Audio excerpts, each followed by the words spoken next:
Welcome to the infamous after lunch slot. If I hear anyone snoring, I'll throw something at you. So my name's Steve Babbage. I'm a visiting professor here at Royal Holloway. In my day job, I'm at Vodafone, as you can see on the screen there.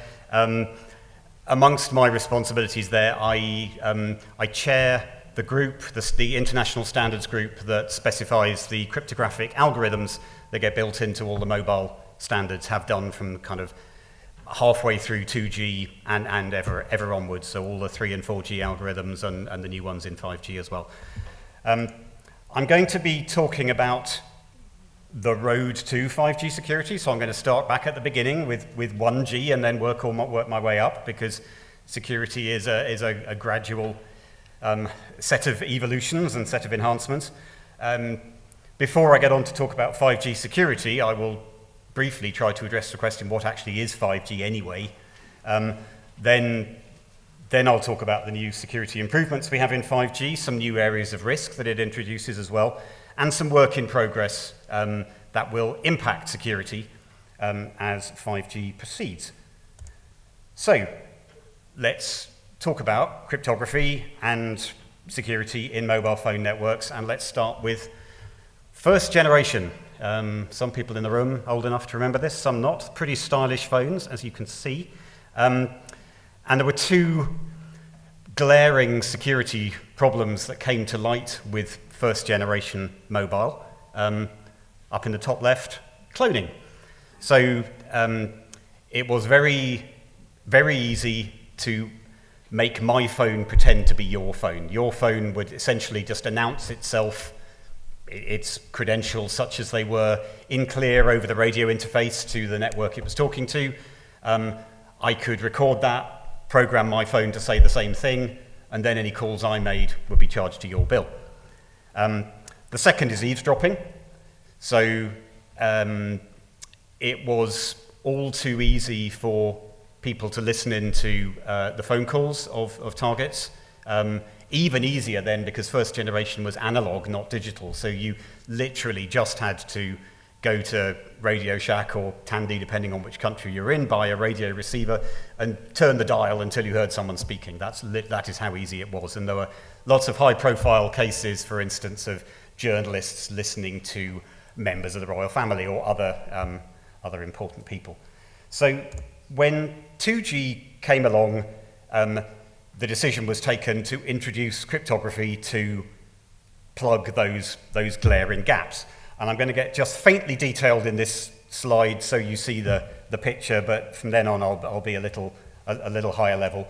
So the model, simplified model here, home network over there on the right, that's the mobile operator I have my contract with. So in my case, that's Vodafone UK. Visited network, whichever network I happen to be connecting to at the time. So if I'm on holiday in Italy, I might be talking to Telecom Italia, for instance. They're the ones whose radio stations I'm actually communicating with right now. And then there's my phone, nice and old-fashioned phone, and the SIM card in my phone. So back in the home network, that thing called KI is a secret key. And you'll see that same secret key is going to be in my SIM card as well. And then every time I need to authenticate to the network will generate a random number, and then those two things will feed into an algorithm. AKA there stands for Authentication and Key Agreement. It's a cryptographic algorithm, produces two outputs. You can think of the RAND as a kind of challenge that means prove knowledge of that key. And then the XRES there, that means expected response to that challenge. If I don't have the right key, I won't be able to produce the right response. And then the KC, cipher key, is going to be what we use for encrypting, encrypting the voice call. This triplet of the RAND together with the two outputs gets sent from Vodafone UK to Telecom Italia, in the example I gave you. And then Telecom Italia will send this random challenge out over the radio interface to my phone, which passes it up to the SIM card. The SIM has the same key in it, so it does the same computation. So this res, the response that my SIM card gives, should be the same as that expected response. SIM passes it back to phone sends it back over to the visited network, which compares. And if those two match, then I've authenticated myself. I've proved knowledge of key. I haven't actually given you the key, but I've proved knowledge of the key, so I've cryptographically authenticated myself. So that prevents the cloning that we saw in first generation. And then the cipher key passed from SIM to phone. This cipher key is now, it's in the phone, and it's also in Telecom Italia's base station, and so we can use that to encrypt my phone calls or my text messages. So that prevents the eavesdropping that you saw for 1G. So that is GSM security in its essence. There's two cryptographic algorithms, both of which I'll say a bit more about later. There's this one, the Authentication and Key Agreement algorithm, and then there's this one, which is the encryption algorithm over the radio interface, which is called A5. We'll come back to A5 later. So, just a slightly simplified view. This is more the level at which I'll be talking about later. So, you've got what we call this authentication vector from home to visited network. Then I authenticate myself, then we establish a shared session key, and we use that session key to encrypt. So, types of encryption. Two types. This is a block cipher like DES or AES. So, and 128 bits is just an example there. So you've got a plain text message or frame of voice call or text message or whatever it is. That, together with the encryption key, feeds into an algorithm which spits out a block of ciphertext. So it's a block of plain text in, a block of ciphertext out. Send it to the receiving end. The receiving end does the reverse operation with the same key and spits out the same plain text. That's a block cipher. A stream cipher looks a little bit different. So up at the top is whatever message you have to send. It can be any length. It doesn't have to be a fixed block size. The key goes into the algorithm, and the algorithm spits out a string of bits. And I'm assuming the message is already in bit form. And then we just exclusive OR, bit by bit. So you'll see, if you look at the leftmost bit to those three things, plain text bit 1, exclusive OR with key bit 0, gives you ciphertext bit 1, and so on all the way across. The receiving end, I send the ciphertext, that's the encrypted message. Receiving end has the same key, same algorithm, spits out the same string of bits, key stream bits, we call them in black. Exclusive ORs again, and gets back where you started, back to the plain text. So let's just look at what happens if a bit is received in error. So the ciphertext bit on the right-hand side there, in red, is a 1. But what if it got corrupted on the radio interface? Radio is a noisy environment, so if it gets corrupted and you receive a 0 instead, then what happens is you get 1 bit of plain text. After decryption, you get 1 bit of plain text in error. What if you were using a block cipher? If you get 1 bit of error in a ciphertext block, the entire plain text block is garbage. So you get considerable error extension. 1 bit of error in the ciphertext on the right-hand side is only 1 bit of error in the plain text. Here, 1 bit of error is essentially 128 bits of garbage. So for that reason, we have always tended to prefer stream ciphers on the radio interface because it's a noisy environment and we don't want this error propagation. I'll come back to this point later when we talk about 5G, but that's where we are for now. So all the encryption algorithms, the A5 algorithms I talked about, are stream ciphers. GSM also introduces the SIM for the first time. First generation didn't have SIMs, but GSM is where they came into existence. And it is a kind of miniature hardware security module, essentially. And 30-odd years on from that, it is still true that as long as you have a well-made, high-quality SIM with strong algorithms, they remain very resistant to attack. There are counterexamples to the well-made part, and there's counterexamples to the strong algorithms part. But as long as you have a mobile operator like Vodafone that knows what it's doing and buys from high-quality suppliers, you get a pretty high-quality security product here. So, GSM security, like I said, plugs the two obvious holes, but let's look at some limitations that remain. First of all, the goals were only ever to plug those two glaring holes. It's not to create a secure communication system, it's basically to make GSM security no less secure than fixed line telephone call security. That was the target. The key length, so the long-term key, the one that sits in the SIM, is 128 bits in GSM. That's quite long, still, looks quite long.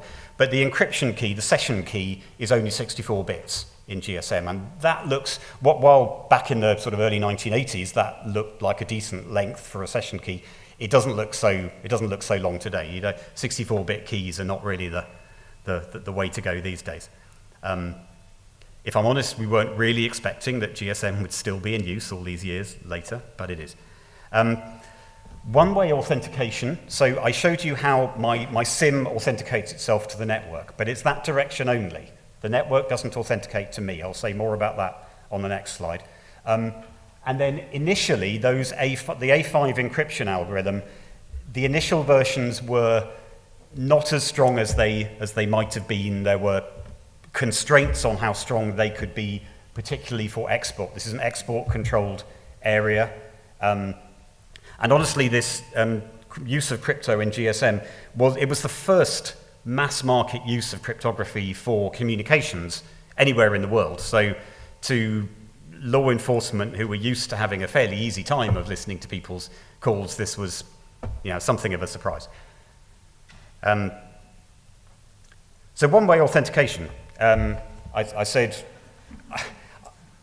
the network doesn't authenticate to me, so how do I know my phone is talking to a real network rather than something like that? Well, the answer is in GSM, you don't really, and there's things that an attacker can potentially do with that, whether that's just tracking me, finding out the permanent identifier of my phone and knowing that I'm there. I'll say more about that when we talk about 5G as well. Or potentially doing even more if that thing can then route my call onwards into the rest of the sort of telephone switching network, then maybe my call proceeds and they can just listen into it. Or we'll see a little bit more jiggery-pokery that a false base station attack could do later.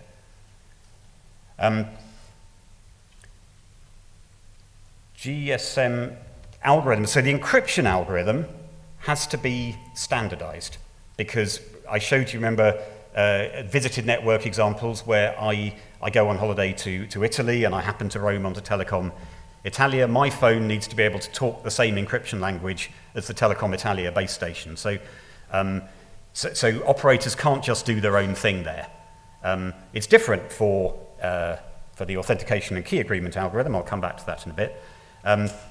But on the encryption algorithm side, these algorithms, A50, which is a kind of dummy, meaning no encryption at all, which you don't find very often, but there are some countries that just wouldn't let you encrypt, so that's what's used there. A51, which has been, over history, the most commonly used algorithm. A52, a kind of weaker export version of that, and then A53, much more recent. I'll say more about that later. These are always stream ciphers for the reasons I said before. And because there are these multiple flavors of A5, you need to end up talking the same language. So there's this simple negotiation where the phone says, I support these algorithms, and the network says, okay, if that's what you support, we'll use this one. And it sends that back in a signaling message. Right, I've said that already. So A51, like I said, the most commonly used GSM algorithm for in general, in most of the world and over most of the years of GSM. There have been several academic attacks against A51, various different kinds of attack. The flavor of attack that's turned out to be most significant is what's called a time memory data trade-off attack. I won't be going into details of that here, although I have more material on that if anyone wants to follow up with me afterwards. And those have been implemented in real life and demonstrated, but both built into commercially available eavesdropping equipment and demonstrated at conferences and so on. There is also this A52, which was made available in the early years when A51 was believed too strong for certain markets, although A51 doesn't look too strong now. Right. Remember the false base station, two guys in a van from Quantico? Here's a protocol problem. So over on the left, we've got a genuine mobile talking to a genuine network. And remember what that authentication and key agreement thing looked like. There was a random challenge, there's a response, and then the network will say, okay, let's start ciphering with, and I'm going to use A53 this time. A53 is the strongest of the algorithms I've mentioned so far. And let's assume, A53 is quite a strong algorithm, let's assume the attacker can't break that. And then the phone call proceeds. So the attacker records this phone call. It's over the radio interface, they record it. The attacker then poses as a false network, poses as a base station and gets the victim mobile to connect to it. And you've only got one-way authentication, so you can be tricked into doing that. The attacker will replay the same RAND. The phone sends back the same res for what that's worth, and then the attacker will send a signaling message saying, okay, start ciphering with A51. Now, A51 is a weaker algorithm. There are now a bunch of signaling messages that effectively say OK, each of which is encrypted with A51. If the attacker intercepts a few of those repeated messages, the attacker can gather enough material then to break A51 and recover the key. Now, if I'm attacker, I've recovered the key, then that's the same key that was used up there. So I haven't actually needed to break A53. I've got the key, I've got the recorded call, I can decrypt it. So without breaking A53, it's like the weaker algorithm is a kind of Achilles heel in the system. So this exploits weak encryption algorithms, the fact that there is an algorithm there that I can break. It exploits the ability to manipulate signaling. So I'll come back to that. That's another limitation of GSM security, that I can send, as a false base station, I can send faked signaling messages. Right, remember that, and then let's have a quick look at 3G. So a few additions then to 3G. Everything in purple is exactly what you saw before, but let's add a couple of extra things. First of all, we have two-way authentication, that red arrow on the left. The cryptographic algorithm is now different, the protocol is a little different, which means that not only does the SIM authenticate to the visited network, but vice versa. We establish two session keys, not one. One of them is used for encrypting traffic, but the other one is used for encrypting and integrity protecting signaling messages. So, this is what 3G security now looks like. The authentication is a kind of two-part thing. There's something in the authentication vector that the SIM can check that proves it came from the home network. Again, it was generated using the key, and the SIM can check that it must have been generated using the key. No one could have just made it up. And then there's proof that it's fresh. There's an increasing sequence number in there that the SIM can use to check it hasn't seen this vector before. And here, down in the bottom, we have stronger algorithms, and they're actually public now. The early GSM algorithms were secret, but all the 3G algorithms are public, and they use longer keys as well, 128-bit keys. So let's go back to this protocol problem, and this is exactly the same as I showed you before for GSM. And now how does 3G fare against this? Well, first of all, the attacker in this example could break A51. In 3G, there, as far as we know, are no breakable algorithms, so that weak point has gone. That's not an issue with the protocol, that's just an issue with the strength of the algorithms themselves. Here the attacker replayed that same RAND to trick the SIM into using the same key again. You can't do that. You can't replay the same RAND in 3G. We've got this freshness guarantee. So that's no longer possible. That's prevented by 3G security. And then the attacker sent this message, start ciphering with A51. Again, you can't do that in 3G because signaling messages are integrity protected. In other words, they're essentially digitally signed by the network, and the phone will only accept them if they have that digital signature on them. So in multiple ways, 3G is now protected against this protocol attack. Right. We defined these nice 128-bit 3G algorithms. One of them has got this UEA1 name. UMTS means 3G, UMTS Encryption algorithm number 1. Having defined that, we derived from it a new GSM encryption algorithm, which is this A53 that I mentioned earlier. It's still the same size as a GSM encryption algorithm, so it still only uses a 64-bit key, but in every other respect, it's a public, strong, well-trusted algorithm. So, good. We had these A51, A52 that weren't brilliant. Now we've got A53, which is much better. So let's whack it out there, okay? Let's deploy it everywhere. My goodness, that took a long time. There's many years between defining A53 and really getting it out there into the world. And why is that? Well, one reason, the lesser reason I would say, is just that it's very expensive to do so. So this is a sort of GSM architecture model of you don't have to know what all these things are, but the BTS is the base station, like the roadside antenna and so on. That's where encryption terminates in GSM, so that's where the algorithm has to sit. It's what there are most of. It's a kind of radial architecture, and that's the outermost part of the radial architecture, so there's most of those. And in many cases, a software upgrade wasn't good enough. If a software upgrade was would be sufficient to support this new A53 algorithm, then fine, that was generally done fairly quickly. But if a hardware upgrade is required, that's an expensive thing to do. So it would typically be done not straight away, but on the natural cycle when operators are upgrading their hardware anyway, which could take some years. That's one point. The more important point, the infuriating point, is that if you're a phone manufacturer, you don't want to send phones out into the market supporting this new algorithm unless you've been able to test them against networks, because you don't want your phone to fail in customers' hands. But guess what? If you're a network manufacturer, you don't want to put your network equipment out into the market unless you've been able to test it against phones. So you get this standoff of, no, after you, no, after you, no, after you, no, after you. And it took years.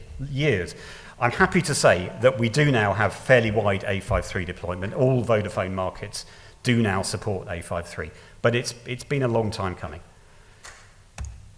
So this is where we are. Now A52 comprehensive, it's the weakest of these algorithms, and it's been absolutely abandoned. There is no support for it and has not been in new devices for many years. A51 is still in common use, sometimes with some extra countermeasures in the network and the phone to make the attacks I was talking about a bit harder. Use of A53 is growing. A54, which I hadn't mentioned until now, it's a sort of pseudo GSM algorithm. It is a 128-bit GSM algorithm. Now GSM, it doesn't take 128-bit algorithms normally, but with some extensions and alongside a bit of sort of 3G core network, the network has been re-architected to support 128-bit algorithms as well, and phones, there's no problem in principle bringing it in on the phone side. We've been through this sort of standoff of network and phones testing against each other, but we're beginning to make some progress now so that testing is happening, and hopefully it won't be too much longer before we see 128-bit A54 encryption for GSM. So, in 3G, we have two sets of algorithms, the UEA, UMTS Encryption algorithm number one, and UIA Integrity algorithm number one. And there's also I mentioned those already, and then a second set, UEA and UIA2, based on a stream cipher called Snow, for those of you who are interested. And importantly, those algorithms were both mandatory to support from day one. Why? Because you saw in GSM how long it took to retrofit a new strong algorithm. Think of this as belt and braces. As far as we know, all these algorithms are strong, but cryptanalysis only ever gets stronger, it never gets weaker. So if someone broke UEA1, let's say, if someone snips your braces, you want to have your belt on already. You don't want it to take 10 years to put your belt back on. So this UEA2 is there from day one as well.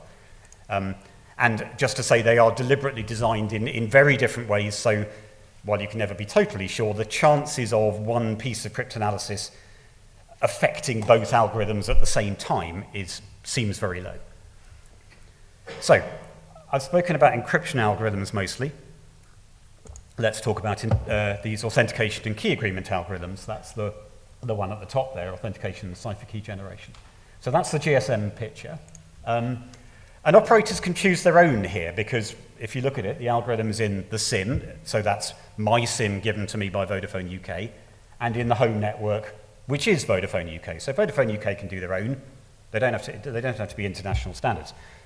However, a lot of operators ended up using this algorithm called Comp128. Now, the thing about this authentication and key agreement, it's an algorithm, as you can see, with kind of 2 inputs, 2 outputs. It's a slightly funny shaped algorithm, if you like. You need something that takes inputs of the right size, gives you outputs of the right size. And this Comp128 algorithm, which was the right shape, mysteriously appeared on the scene, and because it was there, lots of operators started using it. But it's not very good. We can speculate about where it may have come from and whether that was bad luck or by design. But anyway, this is the case of it. The fact is that with this Comp128 algorithm, if you have access to the SIM and some maybe tens of minutes of being able to send queries to the SIM and get outputs from it, you can extract the key.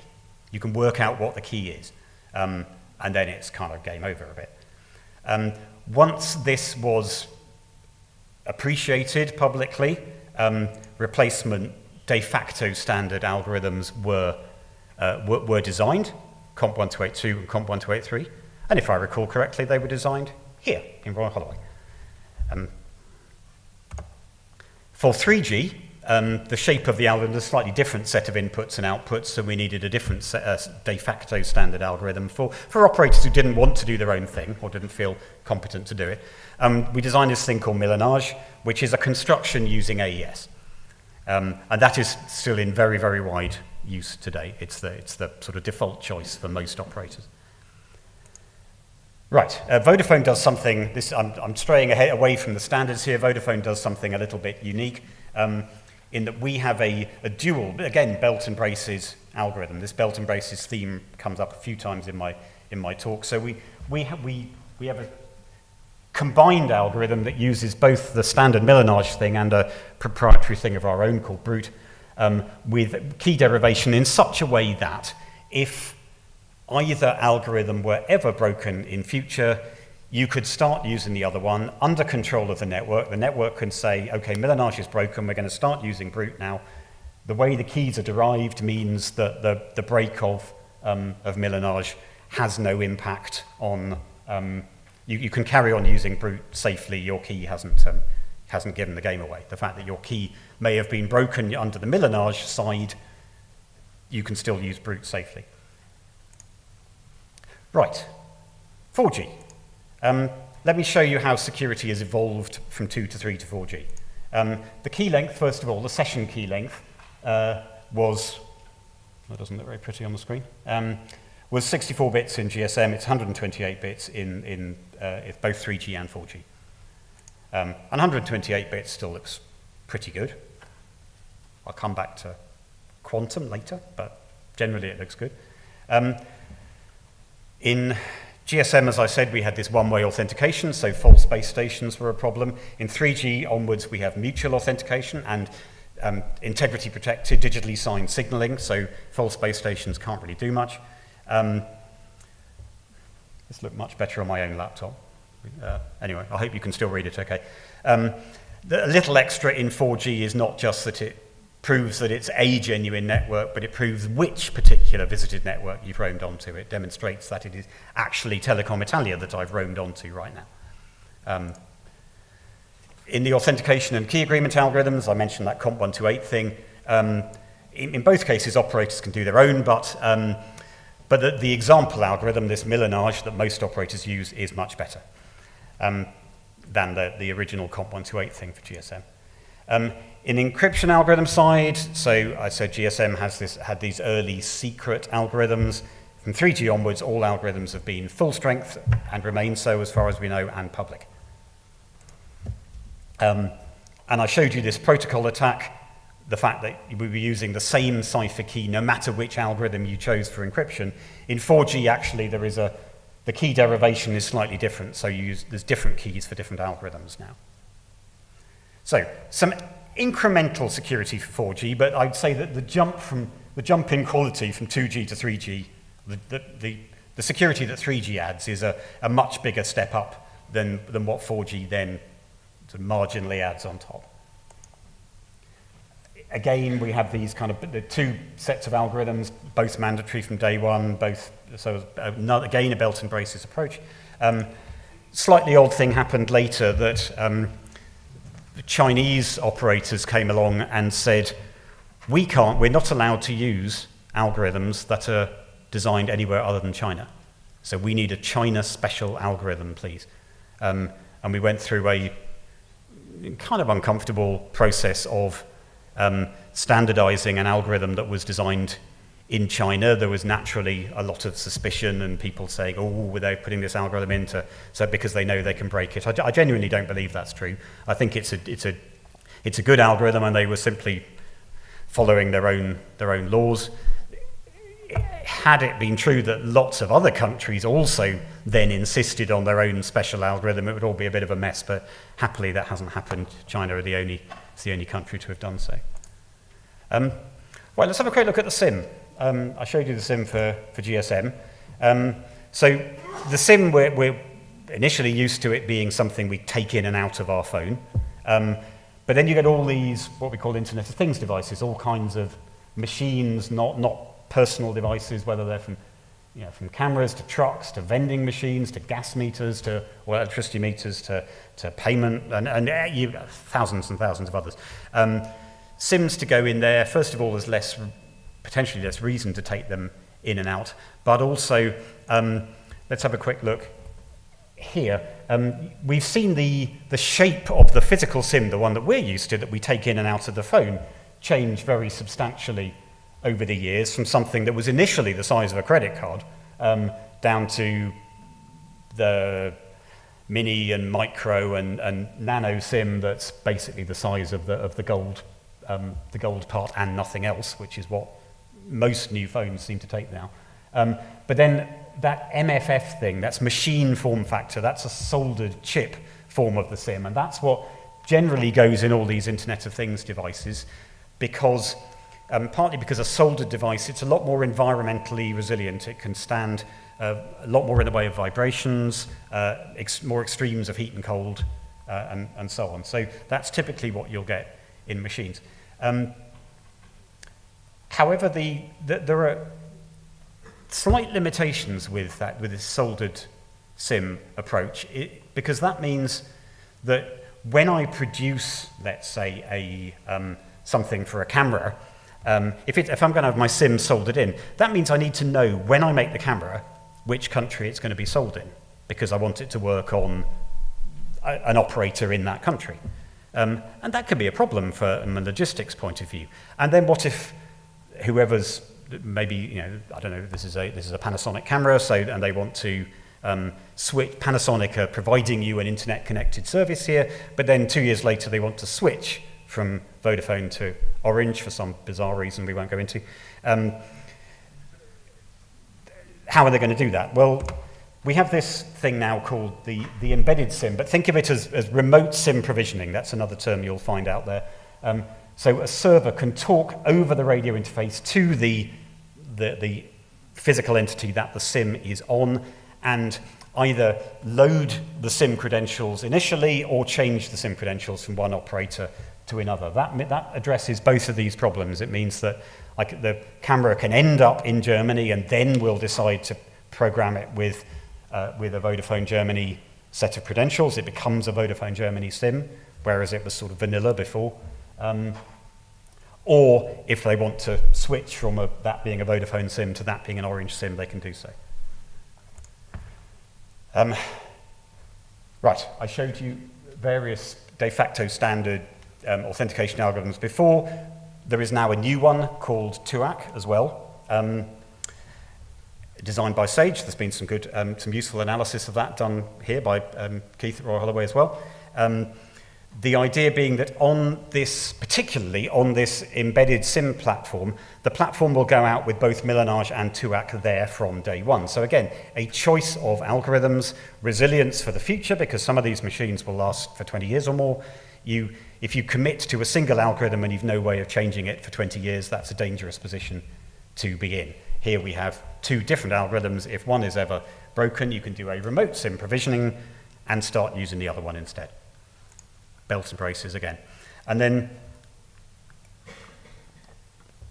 a recent development, not yet really in the market, is what we call an integrated SIM, so everything I've shown you so far, the SIM has been a physically separate chip. Here we have separate silicon within the same chip as the baseband, the radio module. The idea being here to save space even more, to save cost even more for low-end Internet of Things devices. It's not soft SIM, to be clear. It is still physically separate silicon, but this is work in progress. There are some challenges around it of how to do the provisioning, the initial provisioning of the SIM quite as securely when it's not done in its own dedicated factory, but they're all things that can be overcome, and this is something I expect to see, at least in the Internet of Things market, within a couple of years. Right, 5G. What is 5G anyway? Well, first thing to know, sorry for the rather complicated slide here, is that 5G is a family of technologies. So I've shown you up to and including 4G so far. 4G, further evolution of 4G is part of the overall 5G family. So this means this will bring higher speeds, up to gigabits per second, lower latency between my phone and the radio, and the network, the better ability, more efficient ability to support very widespread Internet of Things in a more cost-effective way. There's an overhead with each device I have to support. This will be doing it in a more cost-effective and efficient way. I'll say more about this efficiency later. There is also a brand new kind of radio called 5G New Radio, which uses different frequency bands, potentially more spectrum, much larger bandwidths, which allows us to support even higher speeds, can be configured to be even lower latency radio, and can be configured, or at least this is part of the new development, for what we call ultra reliable, where you need a really, really high assurance that you are able to establish a connection at any given time. Alongside those changes, there are changes in the network or the network architecture. So things that were physically separate components of the network now running in virtual machines. So the network is sort of more software controlled and less putting up big bits of hardware. Mobile edge computing is an interesting one. I'll come back to that a little bit. But if you look over on the right-hand side, so imagine you're running an application to consume some video or something. Generally speaking, you'll be talking to a server in the internet. But what if latency matters? What if you need a really fast response time with some kind of application? Well, the idea of edge computing is that the server side of the application comes closer to the edge of the network. So it might run, for instance, where it says applications at edge compute sites, that'll be something like even in the base station or in part of the network, geographically much closer to where I and my phone are. I'm no longer talking to an application server a continent away. I'm talking to something a couple of kilometers away, and I can get much lower latency that way. And then a concept called network slicing, which again goes hand in hand with the virtual software controlled network, which means I can produce different sort of tailored cuts of the network. Again, I will say more about this later when we talk about security, so don't worry if you didn't quite grab the concept then, I'll say more later. Given that it's a family of technologies, we'll have a family of architectures to support it. So in all of these pictures, the user plane, meaning where my phone calls or my data communications go, are the solid lines. The dotted ones are the signaling that supports setting up sessions and so on. So Over the radio, we will be using this 4G evolved part, this LT evolved 4G, and then an old-fashioned core network, old-fashioned meaning 4G core network. That's available pretty much already. There will be a piggybacked mode where we have this 5G new radio, but sat alongside the evolved 4G. This is sometimes called non-standalone mode. So you've got a 4G network, but you enhance it by adding in this 5G new radio as well, extra frequency, extra speeds, those things. That's available. That's not available in commercially, but that's standardized. That's fully standardized now. We will have new radio running with a new 5G core network, and that new 5G core network, again, I will come back to because that allows us to bring in a few new security features. And then eventually there will be this one isn't standardized yet, but the ability to run a 5G core with the sort of reverse piggyback mode that I mentioned earlier.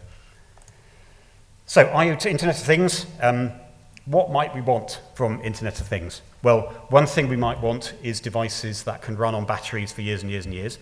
A good example of this is if I want to put a sensor, build it into the walls of a building, or put it into an underground water pipe. I can't go changing the batteries every month or so. They need to last for a long, long time. I need deep penetration. Take the water pipe example as well. If that's a meter underground or 2 meters underground, and I still want to get a signal to it. Now imagine, you know what happens when you go into your garage, you may lose your signal.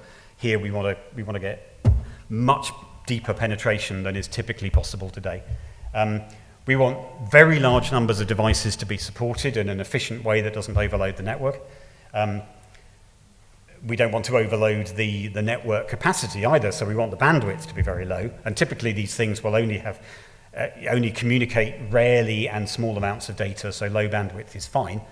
And we want the cost of devices to be very low as well. So all of this is supported by an enhanced, a flavor of 4G called narrowband IoT, and this will be a feature of the 5G, the narrowband IoT version of the 5G new radio as well. So again, all of this is part of the 5G family of technologies.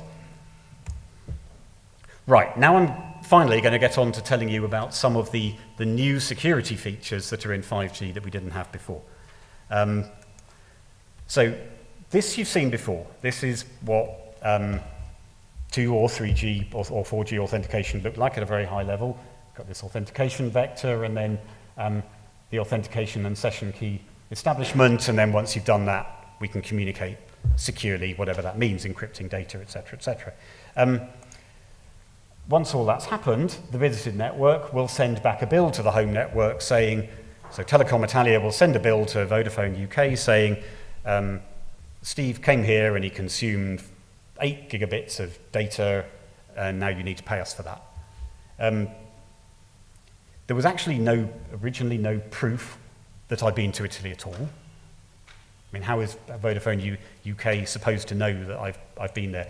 We now, in 5G, with a 5G core network, it was reliant on that, the protocol now includes a proof that the authentication did at least take place. This is not a proof of the exact amount of data I'd consumed. That would really be too unwieldy to guarantee, and there was always a certain amount of trust between roaming partner operators, but this gives some more assurance to the home network. Right, again, you've seen this picture before. Now, before this authentication thing even begins, the phone has to announce itself. It's trying to attach to the visited network, so it'll announce itself. It'll give its identity, and then so my phone will say, I'm phone number 28222, and then, but SIM actually, not phone. Telecom Italia will then request an authentication vector for that particular SIM, that particular account.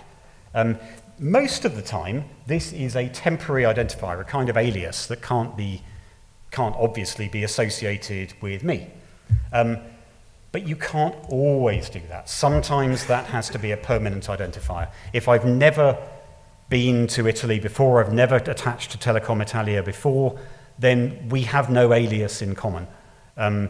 So that initial attach has to be done using my SIM's permanent identifier, which is called the IMSI in 4G and before. That's International Mobile Subscriber Identity. And that's a permanent thing of my SIM. That can be used to track me. You may have heard the concept of an IMSI capture, which again is the use of a false base station to find out whether I'm in the vicinity and to track my movements. Also, if a false base station simply says, I try and attach with an alias and the false base station says, sorry, don't recognize that alias, my phone doesn't really have a choice but to use the permanent identifier to attach, or to try and attach. Attach won't be successful in 3 or 4G, but I don't know that until this protocol has started. This IMSI capture thing can rock up outside the building and try and catch the IMSIs of all of us here and find out who's in the room today, or potentially could simply sit on the radio interface and listen to these IMSIs occasionally being sent and pick them up. So it can be an active attack or a passive attack. In 5G, with a new 5G core network, we try and prevent this. So if I use it, I can still use these temporary aliases. Sorry, I should have said in the title, there's a new name for the identifiers. It's called a SUPI, which is a subscriber permanent identifier, I think, but same deal. But if we don't have this alias, this temporary ID in common, I won't. Instead of just sending my identity in clear, I'm now going to send it encrypted, and it's encrypted in a way. It's encrypted to a home network public key, which is probably in my SIM. So Vodafone UK has been able to provision that to me, that public key. I encrypt it. Only the home network can decrypt. So the visited network, for the moment, doesn't know who I am. Just passes back this encrypted thing. We'll go through the whole authentication protocol again, and we'll go through the proof of authentication. So now the home network knows that this was genuinely Telecom Italia, genuinely authenticating me. And at that point only will the network send this clear identifier back. Now, first question, why? Am I over time already? I am over time, aren't I? All right, I need to speed up a little bit. Okay. Why will it do that? Because law enforcement in Italy needs to know, insists on knowing who is accessing the network at the time. Right, I'm going to do this one, and then I'll stop, I think. And apologies, there was more I wanted to say. But so remember this thing about error propagation in stream ciphers and block ciphers. Well, there was a very good reason why we wanted to minimize error propagation in 2G, because when you're talking about voice calls, these voice coders and decoders, the decoder can handle some errors. You can, if I get a frame through with some errors, I can still create slightly noisy voice out of that. It's still worth having. So I encrypt the traffic, but I don't add digital signatures. I don't reject any packet that has a single error in it. But in 5G, we do now support integrity protection of user traffic as well. It's not mandatory to use, but the option is there, and that prevents certain kinds of attacks on the radio interface. I think I'm going to have to stop, which is a shame. My fault for not timing the talk properly. There was a bit more I wanted to say about edge computing and about some of the work in progress, some of the new things that new risks that come in with 5G as well. But they're all, I guess, come and see me afterwards if you want to know more about those. We're going to have to stop because you have some coffee to drink. Bye.